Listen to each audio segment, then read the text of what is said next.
మన ఎదుటి వారిని చూసి ఏడవడం మొదలెట్టాము, అదొక పెద్ద రోగం. అది నిద్ర రాదు మనకు, రాత్రులు గుర్తొచ్చేస్తుంటాడు. అడిగేట అలా చేస్తున్నాడు, అలా అలాగే చేస్తాడు. నువ్వు పడుకో, వాళ్ళని ఎక్కువ ఆలోచించు. నువ్వు అలా ఆలోచించుకులదానికి బానిస అయిపోతావు, గుర్తుపెట్టు. వాళ్ళ గురించి ఆలోచించుకులది బానిసైపో, వాళ్ళని పట్టించుకోకు, వదిలే. మనం అలాగే ఉంటాం.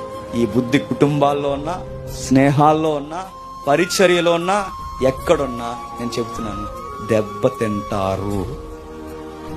చివరికి మా సంఘమే బాగుండాలని ఒక సేవకుడు అనుకున్నా ఖచ్చితంగా దెబ్బ తింటావు. మా కుటుంబమే బాగుండాలని అనుకున్నా ఖచ్చితంగా కుటుంబానికి పెద్ద దెబ్బే తగులుతుంది.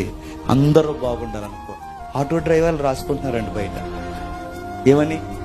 అందరూ బాగుండాలి, అందులో నేను ఆటో వేసి తిరగాలంట. ఆయనకి అర్థమైంది అందరూ బాగుంటేనే మనం బాగుంటామని. ఆటో డ్రైవర్లకు అర్థమైంది, బస్ డ్రైవర్లకు అర్థమైంది. దేవుని పిల్ల మనకి ఎంత అర్థం, అందరూ బాగుంటారు.